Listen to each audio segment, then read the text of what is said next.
safe space between us. I am your host Kieran and my co-host Tessa.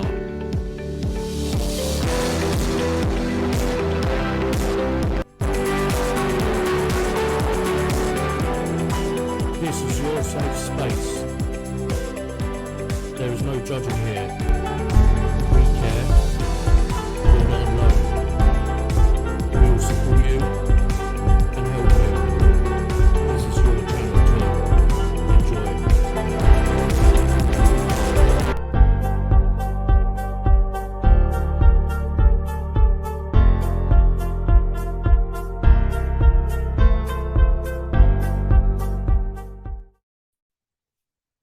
Hello everyone and welcome to the Safe Space Between Us. I'm your host Kieran and today we have a great guest and inspiring story as well called Blair. Blair, say hello to the guests, to the viewers.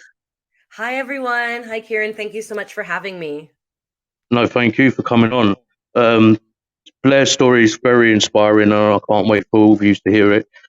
So Blair, just how's your week been? Tell the viewers where you're from and then we'll get started with your story. Yeah. Well, my week, I'm an entrepreneur, so my weeks kind of just blend together sometimes. But I'm located in British Columbia, Canada, on the west coast of Canada. And it's really exciting because the work that I'm doing, I started a social enterprise and I'm actually getting ready to leave for Ghana, Africa, because we're opening a children's center there. So my week is not your typical week in my life. Actually, no week is really typical, but I've been collecting donations and packing and making sure my travel visa is approved. So it's been very exciting and a little stressful because I'm going to be gone for 5 weeks. 5 weeks, wow. Yeah, I'm going to Ghana, then Uganda, then Croatia. So I haven't traveled like that since I was really like a lot younger. So I'm like, oh God, 5 weeks away from home. So, yeah. I'm sure you'll have a good time, but also we'll get to why you're going. And it sounds incredible. So Blair, just talk to us before. So obviously, the safe space between us, as you know, is to support mental health. Those to have a story, have safe space to talk, and also break the stigma and break the silence. So talk to us. When did mental health mean so much to you? What kind of affected you back in the day, or your story to begin, really? Yeah, I'll tell you my story. So content warning, my story is a little heavy. If you need to pause this and take a minute, please do. Take care of your mental health. And if you do need support in your community and you need help finding a therapist or someone to talk to about anything you're going through, please reach out to me or Kieran and we'll help you get connected to the right professionals. I'm not a professional therapist. I'm a professional human who's gone through a lot of hard shit. Can I swear on this show? 100%. Yeah, of course you can. Of course you can. I should have asked. I'm a little cussy. So It's before right. before I tell you my story, it's funny. I want to answer your first question about mental health. So I'm born in the 80s, and like in the 80s and 90s, mental health wasn't really a conversation. And I went through some stuff which I'm going to share with you. But my mom in elementary school got called into my school, and the teachers said to my mom, Sharon, we think Blair's depressed because she's writing lots of depressing poetry and stories. And I think I was probably 8 or 9. And my mom's like, no, she's fine. Because I was this really happy, bubbly, outgoing kid. So outwardly, I didn't look depressed, but I was processing my feelings by writing. And at home, I would light candles and listen to music and process by writing. And it's funny because I've always had journals and diaries. And I found my diary entry from way back when. And I've posted it on my social a few times, my social media. And it says depression. And it's this whole diary entry about like how people think I'm depressed. But am I depressed? I guess we're going to never know. And it's funny. It's like, actually, yeah, I live with depression. Fun fact. Yeah, you are. Yeah. So I'm the child of a man who lived with addiction, a child of divorce. My dad and I were very close. He was a diamond dealer, very successful. Unfortunately, what I didn't know was that he developed a severe addiction, like a really, really bad addiction. First to cocaine. He eventually had to sell his business. He didn't want to ruin his reputation in the gemology industry. He left the family. He couldn't be around us. He left my mom. His addiction went from cocaine to injecting synthetic heroin to smoking crack. He wasn't living on the streets, but kind of right above it. And I was from a very small community. Like I grew up in the Jewish community in Winnipeg. Everyone knew everyone, and my family situation was unique. But I didn't know my dad was mentally unwell. I didn't know he struggled with an illness. I thought he stopped loving me. He would tell me, Blair, I'm going to come to your birthday party. And I would sit by the door waiting for him and he wouldn't show up. Or Blair, I'm going to come pick you up for McDonald's for dinner. I'm running late, called me back. I'm running late. I'm going to be there soon. And then he wouldn't show up. And that happened a lot. And it broke my heart. So Yeah, cool. yeah. So eventually, like, I got to this point where I developed this hate and anger towards him. And obviously, I developed abandonment issues and depression and anxiety and a whole bunch of other things. And I carried this with me because my family, like at the time, therapy wasn't a part of a conversation. I think I saw a guidance counselor once, but I don't remember much about it. And I grew up with these feelings of like, lack of trust and anger towards my dad for turning out to be the dad I never wanted. And in my 20s, I was actually given the gift to go to a personal development weekend. And there I was given the tools I needed to forgive my dad. I can't even tell you what those tools were, but something clicked in my brain. And I was like, you know what? I'm just going to accept my dad for who he is, who he was. I'm just going to, accept whatever relationship he can give me. And I had this beautiful conversation with him, crying in public on the phone. Like I was in a grocery store using like one of the phones they had there and bawling my eyes out, calling him because I was in Vancouver and he was in Winnipeg. And we had such a beautiful conversation. I said, I'm so sorry for ever hating you or wanting you to die. And I just will accept you for you and whatever relationship you can give me, like whether it's a text once a week or calling me, but I accept you. And we developed a beautiful relationship. He started to come visit me he would drive across the country. We would talk all the time. He started his journey towards sobriety. He started to be more involved in his parents' life, his siblings' life, my sister's life. It was really special. He got to walk me down the aisle and I got my dad back. It was amazing. I didn't think I'd have that second chance. But at the end of 2018, we learned he was terminally ill. He had COPD, and eventually we learned he also had lung cancer. And I felt like my heart was being ripped away from me again, like the rug was being pulled from beneath my feet. I finally had my dad back in my life. I thought, I was going to have him to like become a grandfather to my kids and grow old. And we learned he was going to die, and I didn't know how to process it. And I literally came into the world blaring, and I have the gift of the gab, and I love to talk, as you probably get that energy from me. And right. And I started sharing my story with anyone who would listen. And until this time, we wouldn't really talk about it because, you don't really openly often talk about addiction and like that type of stuff. But I did. Yeah. I started talking about our story to anyone who would listen. I'm so sad. My dad's going to die. Like he lives with addiction and I hated him, but I forgave him. And now we have a beautiful relationship. And so I talked about our story about addiction, forgiveness, and resilience. And our story was inspiring people to get therapy or fix a relationship or choose sobriety or whatever it might be. And I said, Dad, we have a gift. Like, why don't we gather stories of resilience from around the world and we write a book, and we'll bookend it with your story and my story. So when you're no longer here, our story can still help people. Brilliant idea. Yeah. Yeah. So I started the Global Resilience Project in March 2019. And from that time until now, a bunch of terrible things has happened. I'm going to give you the high level. You ready? Yeah, I'm bracing myself. Oh gosh. Okay. And just so you know, I'm okay. Every day I get better. Life is full of curveballs, but I learned my dad was going to die. And then, 6 months later, like 7 months later in the summer, my grandfather, who was like my dad, died. That was sad. It wasn't tragic. It was really sad. Like he was in his 90s. He had a great life. He was so great to me. On the way home from his funeral, my husband and I got in a car accident and I got a concussion. And if you've ever had a concussion, it's a lot, especially because I'm an entrepreneur. Like it was a lot. A few months later, my husband, he almost died. He had a heart attack and quadruple bypass surgery. So they opened up his chest and he got 4 new arteries created. That was really scary. And then a couple months later, COVID happened. We all know about that. But by that time, Shane and I were already staying at home, being safe and healthy, healing. So we had practice.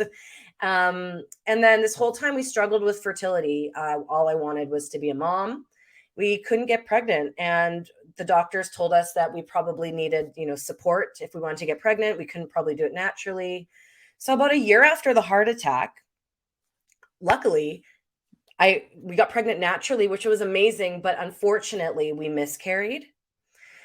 I'm so And the day of sorry. the Thank you. Yeah, actually, the fact that sidebar, today is Sunday, May 7th, the time of recording, and it's National Bereaved Mother's Day. So it's a day to honor people like me who, was on a journey and lost a baby or had trouble getting pregnant. So I just want to honor you ladies and gentlemen, like anyone out there who, wanted to be a parent and life had other plans for you. It's definitely a Yeah, journey. you're like, I'm really sorry to hear. Well, the excitement you went through finally getting pregnant, but then the sadness of losing the little one, a miscarriage. So I'm really sorry, and yeah, I'll take this time and I'll dedicate this podcast going out on Wednesday to yourself and all the ladies out there for that as well.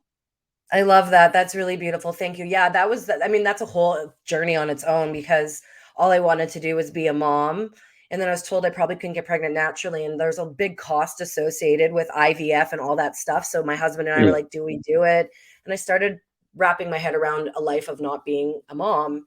And I was becoming comfortable with it. And then I wasn't trying to get pregnant and got pregnant. So then my heart cracked open again. And then the miscarriage, it was like, there's just so many emotions. And so the day of the miscarriage, we learned that my father-in-law, who was like the dad I never had, like he and I had such a great relationship. He was one of the best humans I've ever met.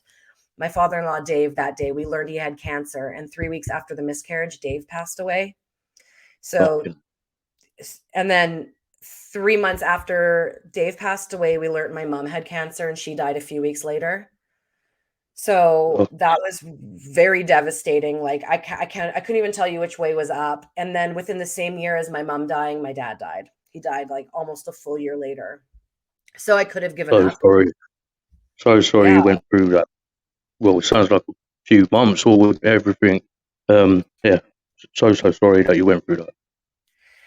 Thanks. Yeah, it was really terrible and really shitty. What I should say is that, backing up, one of the ways I think I got through this, I mean, there's lots of ways, but one of the biggest catalysts in this is I chose sobriety. Like I learned my dad was going to die. And then January 1st, 2019. So a few weeks after I learned he was going to die, I had my last drink. January 1st was my first day of sobriety, 2019. So choosing sobriety has really helped me navigate this. Yes. Thank you. Well done.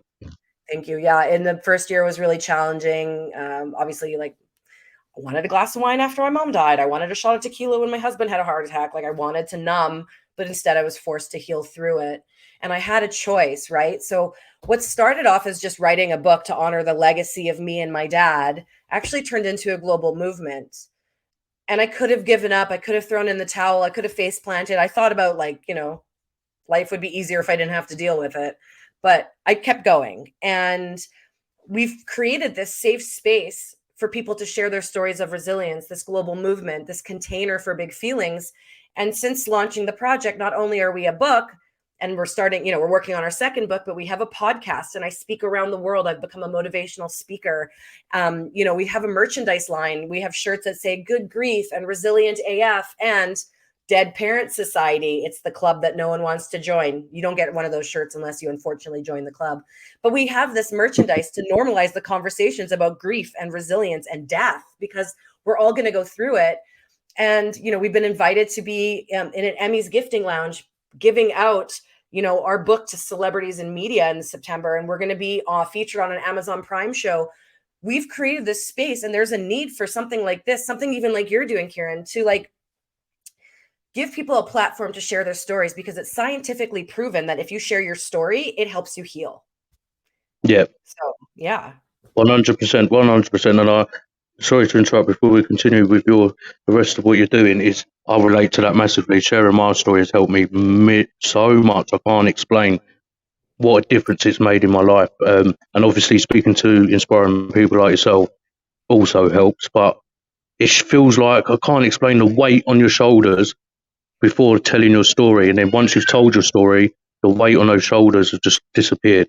So totally relate. So just before we go and talk about what you're doing going forward in the book, I just wanted to quickly go back a little bit. So when you was going through that awful period where your mum passed away, your father-in-law got cancer, your dad passed away, the baby situation.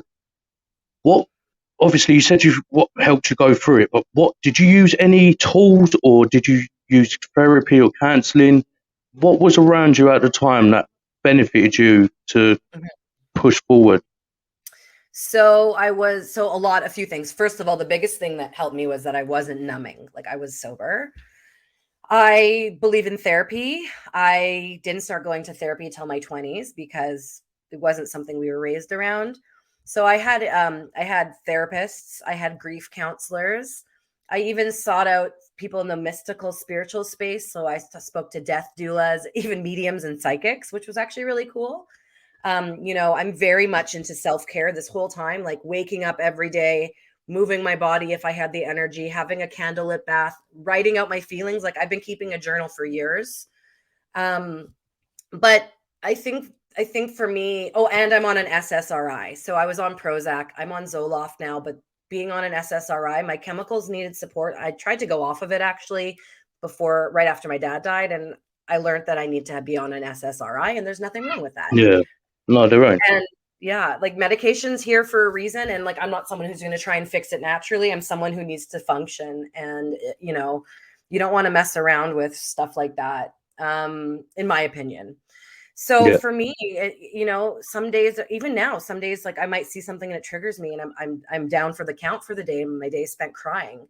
Like, you just need to do what you need to do. And for me, the miscarriage and Dave dying and my mom dying was like the height of COVID. Like, when my mom died, I was back in my hometown. My sister and I had to quarantine for 2 weeks because we both came from out of province. Yeah, Our mom died, and like, people couldn't even hug us. Like, our mom died. People couldn't come to the funeral. They couldn't come honor her life. Like, it was a really weird time. So it wasn't just losing my mom, but couldn't, like, we're Jewish. So there's a tradition of Shiva and doing all this beautiful stuff with people. And like, we had to modify it. And we were very lucky to have the small support of our small family. But there were so many different things. And really what I learned was that you need to take things minute by minute, moment by moment, day by day. You can't rush healing. You can't rush grief. You basically need to just do what you need to do to survive. And eventually you start to layer life around that grief. So the grief doesn't go away, but you learn to layer life around it. And, being knocked down, like the miscarriage, and 3 weeks later, Dave, and then my mom, like, I was very unrooted. Like, I did not know who I was. I was just in survival mode. Like, I ate a lot of ice cream and cookie dough blizzards and bagels. I turned into a bagel. Like, I did what I had to do. Like, I normally eat like fairly healthy, but like, I just did not give a fuck. I was like, people were sending me food, I would eat it because I couldn't function. So I think, like, when life is really challenging, like, do what you need to do to survive. Like, because you know what, you can have a whole list of everything you need to do, everything that you should do, but everyone's different. But exactly. there are things that you can do every day, especially when life isn't hard, that's going to strengthen your resilience muscle. So there are things to do that scientifically make your brain and your body more resilient. So there were things that I've been doing well before this started to happen, and while these things were happening, that really helped me navigate it, because I strengthened my resilience muscle, and that's why I'm so resilient. And some people don't ever have to face adversity like what I have gone through or what you have gone through, but like, someone you love is going to die. Like, it's inevitable. It's inevitable. Yeah. Like, are you prepared? I'm not. I'm not It's going to be prepared. terrible. Well, I say I'm not prepared. Since I've been doing this, as we spoke, I've been using a lot of tools and taking a lot of what the likes of yourself talk about, taking it a lot on board and using these tools. So yeah, I agree. A lot of us out here are not prepared for that. And it's not something you want to prepare for. And like, you want to, like, my grandma, my mom's mom, she lived to like her early 90s. Her diet was Chinese food and chicken fingers, used to be a smoker, very unhealthy, loved gambling. Like, so in my head, my mom was going to live old because my mom didn't do any of that, and like, worked out. And so the fact that my mom died when she was 62, I was just like, holy shit, like I didn't think of that. And my sister is younger than me, and her name's Alana. She's the mental health director for the Global Resilience Project. We were talking and she's like, this was my worst nightmare. And I was like, you thought mom was going to die? She's like, yeah, like my biggest fear in life was mom dying. I'm like, that's so funny, because I never even thought about it, because Baba Ruth lived to be 90 something. I like, never once crossed my mind, like, what do I do if mom dies? Like, like I didn't think I'd have to deal with that. And so it's so interesting, because my younger sister, who was like very close with my mom, because I was very independent. My sister was very close with my mom, my younger sister. And like, that's something that like frequently, like she thought about, like, oh God, my worst nightmare just came true. So it's really interesting, because I wasn't prepared for it. I didn't even think it was something that was going to happen for at least 30 years. So when obviously that all happened, and obviously a lot of us would have crumbled. I probably would have crumbled, definitely, to have all that. So firstly, I just want to say, very inspiring, and you should be very proud of yourself to come through all that. Well, I'm very proud of you, if that means anything. But it means a lot to hear that people can get through that stuff. And what my message is out there is, someone like Blair can get through all that. There's a way out for everyone. So don't give up. So Blair, so now obviously leading on to what you do now, let's talk a bit more about what you do now, how you're helping so many people, how many people have you inspired, the book. So yeah, when did it all start, and tell us more. Well, the book started, we like officially started the movement in March 2019, but obviously there was a couple pauses, because it was very hard to hold space for other people's stories of resilience while navigating such traumatic life situations. But yeah, so right now we are accepting stories for book number 2. The first book had about 70 stories from around the world. This book, we're going to cap it at 125. The goal is to have it out by the end of 2023. And if you are listening to this, you're like, I have a story to share. Amazing. You can go to theglobalresilienceproject.com. There you can buy the book or become an author, co-author in the book, learn about the project, do whatever you want to do. Follow us on social. But what I've really learned, and because I've cultivated these ways to become more resilient, is that I'm spending time traveling around the world, teaching people how to be more resilient, which is amazing. And, now that COVID is like become, and was it endemic? Like now it's a thing, like the world's open. I get to be on stages and I get to travel, and it's really cool, because also what started off as a book became a global movement. We're also a social enterprise. We give back, and yeah, we have merchandise, and we donate, portions of some of our merchandise to help kids going through grief with, grieving loved ones. But we also donated to a children's center in Ghana.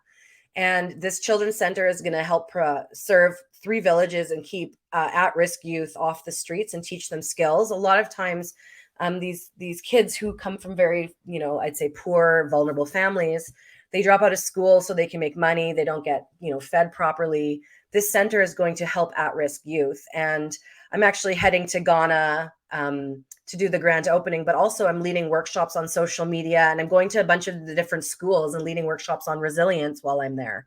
And, that's all philanthropic. Like, that's all, like, I don't get paid to do that. Like, I'm paying to go and do that because I felt really called to be working with God's Way. His name is God's Way. He's amazing. If you start to follow me on social, you'll be able to see my whole journey unfold.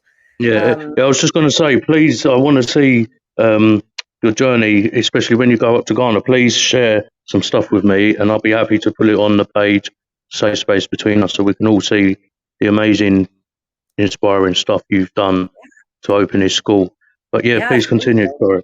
Yeah, and I'll be sharing everything on my socials. Like, I'm kind of treat my social media like my reality TV show. So, but. So those are just some of the things we're doing. And, we've been invited to, we get people reaching out like, Blair, will you come talk to our organization? And, I didn't think I'd be a 37-year-old sober, childless, parentless bird watcher, but that's where my life is. Like, by now, this is not the life I imagined, but it's the life I'm living. And my husband and I are building a very beautiful life together.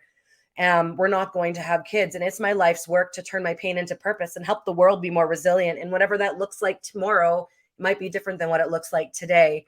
my goal, original goal, is to empower 88 million people by the time I turn 40. So August 2025. But I'm pretty sure I'm going to hit it this year with being on Amazon Prime. So I'm 2 years early, and I love being early. So that's great.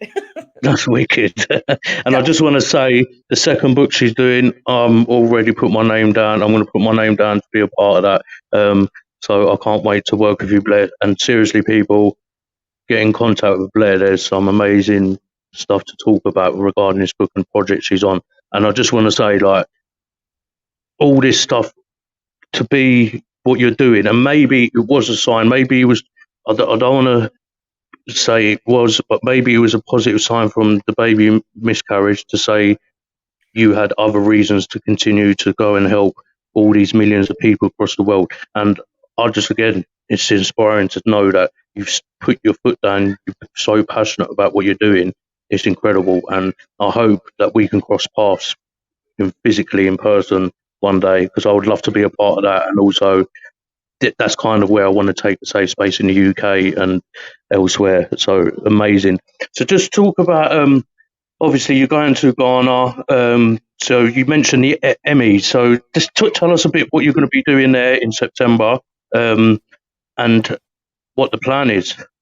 Yeah, so something that you should know is that I'm a master networker, like meaning I love meeting people. I love relationships. I've always been like that. Like I love meeting new people and learning their stories, and like my like bread and butter, like how I make money is I have a communications company. It's called Blair Communications. I specialize in social media marketing and writing and content. And so I've been doing that for 15 years. And to grow my business, I network. So I go to events and I meet people, and then I build connections. And I do this because I want to, not because I have to. And so I'm just lucky because sometimes the right people I meet and they invite me to be a part of something cool. And so Heather Mariana, who's actually going to be in the book, she puts on an Emmys gifting lounge. It's like a spa Zen experience.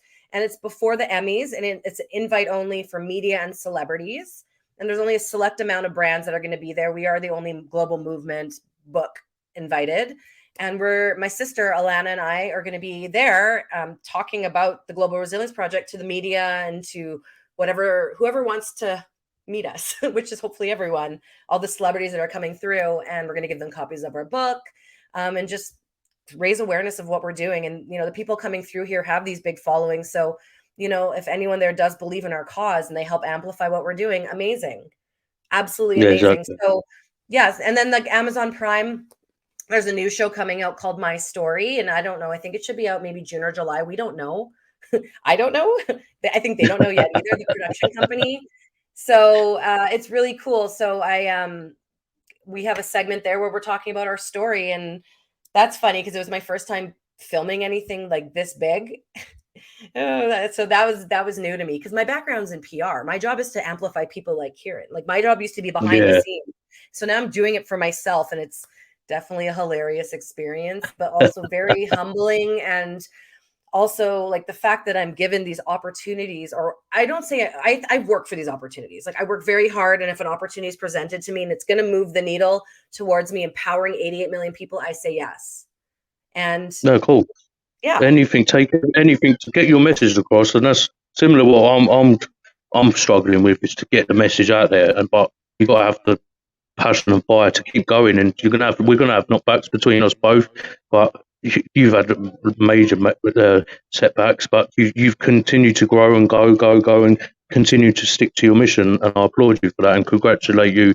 For you're gonna get noticed, especially when you interview these celebrities. There'll be one at least minimum who's going to jump on that course, hopefully. So I'll be rooting you all the way, and I'll be waiting to see that Amazon Prime show. Please let me know when you get the contact details and stuff like that. That'd be so amazing. yeah, That's for sure. so amazing. So is there anything else what you're going through, what your mission is, apart from the book and apart from your PR stuff? Is there anything else that you want to talk about on your mission, your goals, that you want to add to Blair? You know what? It's actually pretty like we covered everything because we don't need to have these empowering 88 million people is a very big, lofty goal. I don't know where I'm going to go from there. I mean, I used to plan out my 10-year vision, 5-year my life changed so fast that like I know where I want to go and what I want to do. Things that fulfill me. Like I had 3 parents die in their 60s. I don't know when my time's going to be. I could be living till I'm in my 90s or it's my 50s. And so I just don't want to sit around and wait for life to happen, right? I want to be alive. I don't want to be living a life. And I think for me, like what fulfills me is concerts and traveling and new experiences, and really helping me heal is when I can give back. So I'm just going to keep, going on cool Keep going. experiences, giving back, raising awareness, growing the community. If cool partnerships come my way, amazing. If cool opportunities, maybe one day I'll even have a TV show. I don't know, but I'm just here to help people. So, yeah. No, and I applaud you again. So- and like I say, one day I will cross paths with you. Even though we're across the world, there'll be a day, trust me, that I would love to meet you. Just before we end or anything, is there any message you would pass on to any listener out there, Blair, that is struggling, going through a tough time, scared to talk, etc.? What message would you give to them? Just know that you're going to get through it. It feels like you're not. It feels like you're in quicksand or a vortex sometimes. I promise you, you're not alone. You might feel alone, and you're not. You have people like me. You have people like the Safe Space Between Us, the Global Resilience Project. You're not alone, and you will get through it. There is a light at the end of the tunnel, and you can use communities like us as resources to be that lighthouse in the storm. And, us humans were born to survive, right? Every day we wake up, we're resilient. Every step we take forward is, resilience. And sometimes that step forward is from the bed to the couch, and that's okay. Just know it's okay to not be okay, and that you are resilient. Love that. And again, firstly, I want to applaud that speech, but also I want to applaud you, Blair, for everything you've done, everything you've gone through. And like I say, this video, I will put a video before the intro to put out there to celebrate what you've gone through, and all the women out there have gone through the similar thing. So I will make sure I do that for you. And also, any links or advertising you need to add to this podcast, please let me know and I'll add it to you before it goes out. But I want to say, on behalf of myself and the Safe Space Between Us, thank you so much for coming on today. Very inspiring and very honoured to meet you. I'm honored you gave me a safe space, because I like that I say it, we're a safe space. So Kieran, thank you so much. And I see us creating a safe space on a stage of like a virtual, a real in-person event. So maybe one day we will meet and do something magical together to give people a safe space. 100%, 100%. And thank you. And I just want to say, before I end the recording, your personality as well, I am feeding off it. It's amazing. So, so thank you. But thank you all for listening. And this is a Safe Space Between Us. Let's break the stigma and break the silence. Thanks, Blair. Thank you.